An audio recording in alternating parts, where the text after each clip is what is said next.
বাংলার জনরবের পক্ষ থেকে আপনাদের সকলকে স্বাগত জানিয়ে আপনারা জানেন আমাদের দেশের সবচেয়ে সফলতম প্রধানমন্ত্রী ডক্টর মনমোহন সিং ইহলোকে আর নেই।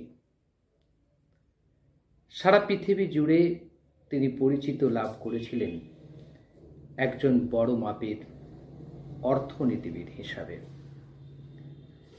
ভারতবর্ষের রাজনীতি, সামাজিক, আর্থিক ইতিহাসকে তিনি বদলে দিয়েছিলেন ডক্টর মনমোহন সিং। যে ব্যক্তিটি নেহেরু গান্ধী পরিবারের বাইরে থেকে এসে ভারতবর্ষের রাজনীতির আঙিনায় থেকে 10 বছরের প্রধানমন্ত্রীত্বের কালে দেশ জুড়ে শান্তি, সুস্থিতি, সম্প্রীতি এবং এক অনন্য সংস্কৃতির জন্ম দিয়েছিলেন, তার নাম ডক্টর মনমোহন সিং। অনেকে তাকে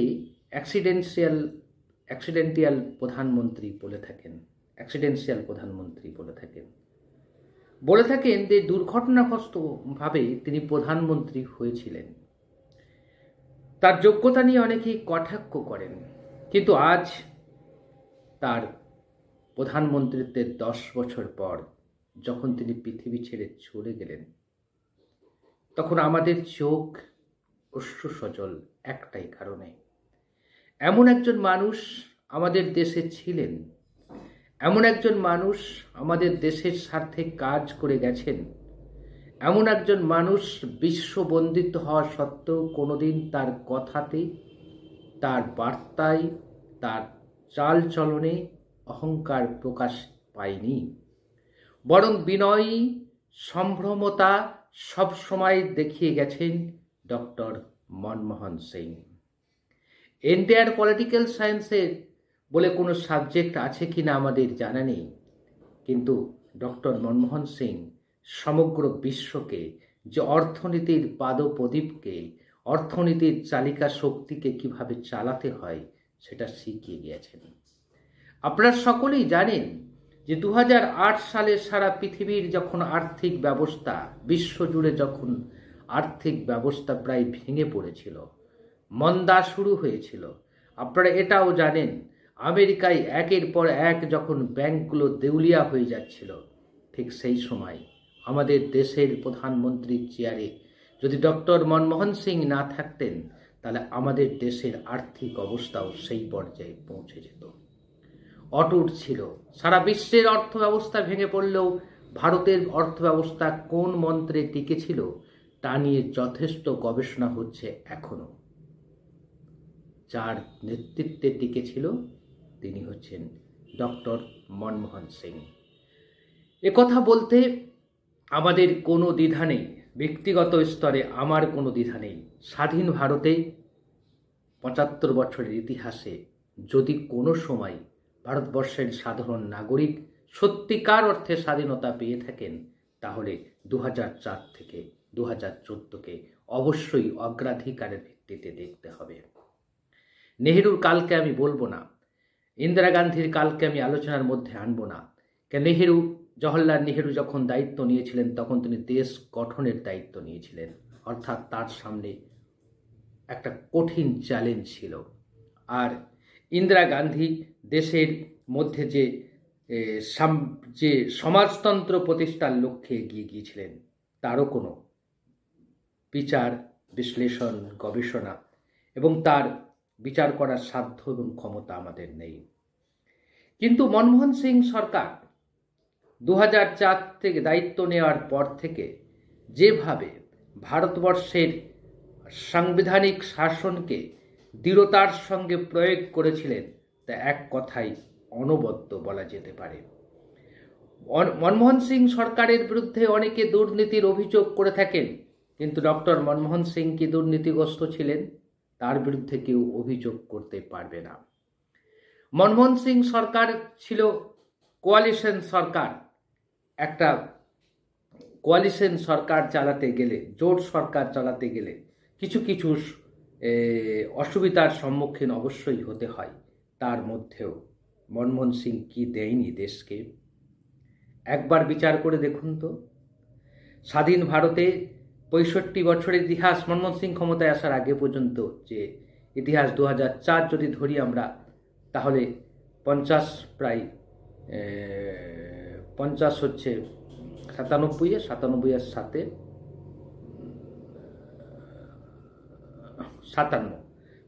57 বছরের ইতিহাসে যা পায়নি তা মাত্র 10 বছরের ইতিহাসে তা পেয়েছে। প্রথমেই যদি বলি 100 দিনের কাজ। ভারতবর্ষের মানুষ কোনোদিন ভেবেছিল যে 100 দিনের কাজকে সংবিধানগতভাবে স্বীকৃতি দেওয়া হবে, 100 দিনের কাজের অধিকারকে প্রতিটা নাগরিকের স্বীকৃতি দেবে দেশের সরকার, দেশের সংবিধান মোতাবেক?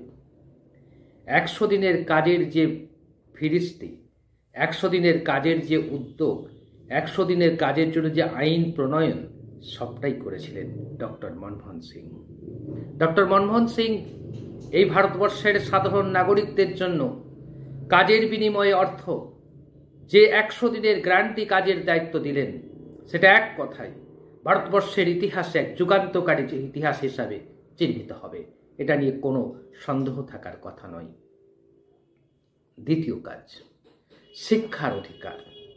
শিক্ষার অধিকারকে তিনি মৌলিক অধিকার স্বীকৃতি দিলেন। 100 দিনের কাজের অধিকারকে মৌলিক অধিকারের স্বীকৃতি দিলেন, অর্থাৎ সাধারণ নাগরিকরা কাজ পাবে।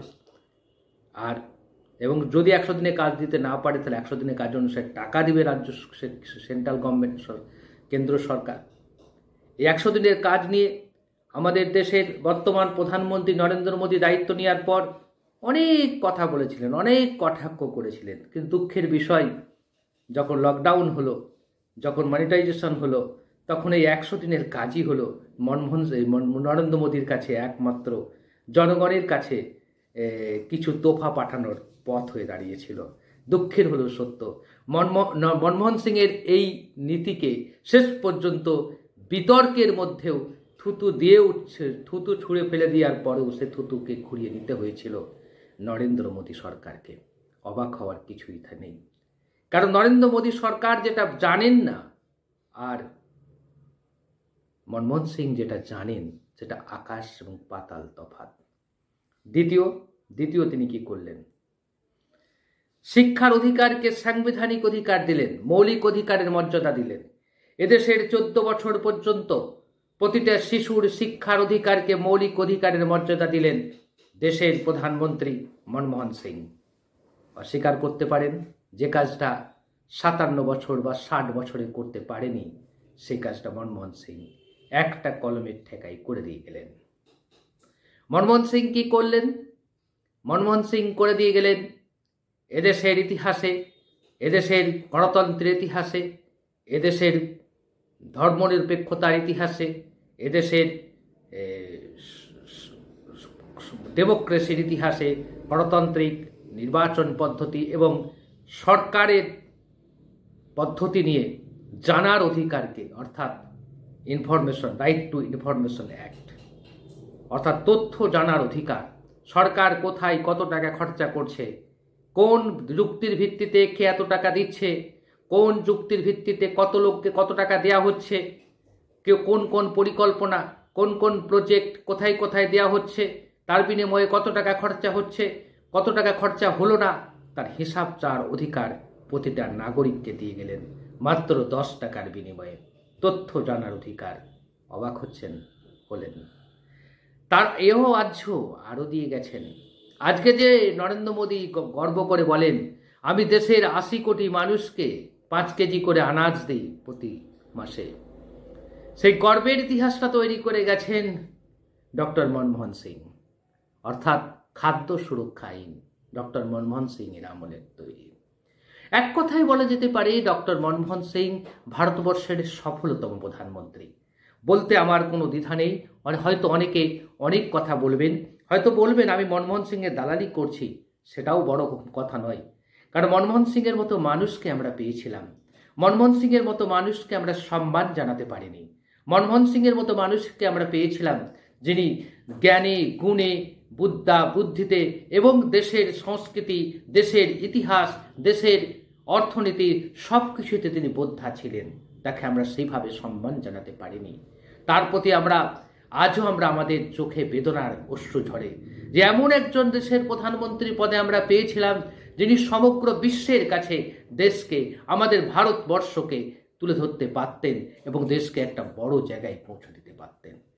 অল্প সময়ের মধ্যেই তিনি 10টা বছরের মধ্যে যে যুগান্তকারী সিদ্ধান্তগুলি নিয়েছেন এবং যে যুগান্তকারী সিদ্ধান্তগুলি তিনি কার্যকর করে গেছেন তা এক কথাই অনবদ্য। ইতিহাস তাকে স্মরণ করবে। যখন নরেন্দ্র মোদী যখন আচ্ছা দিনের স্বপ্ন বলেছিল, নরেন্দ্র মোদী যখন আচ্ছা দিনের স্বপ্ন নিয়ে স্বপ্ন ফেরি হয়ে যখন গোটা দেশ ঘুরে বেড়াচ্ছিলেন, যখন মিডিয়া যখন গণমাধ্যম যখন মনমোহন সিংকে প্রশ্ন করেছিল আপনি দেশের সবচেয়ে দুর্বলতম প্রধানমন্ত্রী, তখন তিনি বলেছিলেন I do not believe I have been a weak prime minister. আমি বিশ্বাস করি না আমি একজন দুর্বল প্রধানমন্ত্রী। History will be kinder to me than contemporary media or the opposition. ইতিহাস একদিন আমাকে স্মরণ করবে যেদিন গণতন্ত্র এবং মিডিয়া এবং গণমাধ্যম এবং বিরোধীরাও আজকে আমরা বসে তাকে স্মরণ করছি। এখানেই অনন্য মনমোহন সিং। বিনয়ী ছিলেন। মানুষের অধিকারের প্রশ্নে তিনি নীরব থাকতেন না। মানুষ অধিকার চাইলে সে অধিকার দেওয়ার চেষ্টা করে গেছেন সারা জীবন ধরে। ডক্টর মনমোহন সিং এমন একজন প্রধানমন্ত্রী ছিলেন যাকে সর্বকালের সেরা প্রধানমন্ত্রী বললে অত্যুক্তি হয় না, অন্তত আমার দৃষ্টিতে। মনমোহন সিংয়ের মৃত্যু হয়ে গেল, চলে গেলেন আমাদের ছেড়ে। বৃহস্পতিবার রাত্রে চলে গেলেন। আগামীকাল শনিবার তার শেষকৃত্য, বিলীন হয়ে যাবে পঞ্চভূতে। ইতিহাস থেকে গেল। আমাদের মনে হয় একদিন মনমোহন সিংয়ের মূল্যায়ন অবশ্যই হবে। মনমোহন সিং আমাদের কাছে যে রেখে গেলেন তার কাজের ফিরিস্তি। মনমোহন সিং দেশ গঠনে যে আন্তরিকতা দেখিয়ে গেছেন সেই ইতিহাস আমাদের মনে রাখতে হবে। মনমোহন সিংয়ের কাছে আমরা শ্রদ্ধাবনত হিসাবে বলতে চাই, আপনি ছিলেন মহান পুরুষ। আপনি এমন একজন মানুষ ছিলেন যাকে আমরা চিনতে পারিনি। যখন চিনতে পেরেছি তখন আপনি আমাদের কাছ থেকে সরে গেলেন। আমরা অবশ্য মনমোহন সিং আমাদেরকে ক্ষমা করবেন, আমরা আপনার সঠিক মূল্যায়ন করতে পারিনি বলে। আজ এই পর্যন্ত, আবারও দেখা হবে অন্য কোনো বিষয় নিয়ে।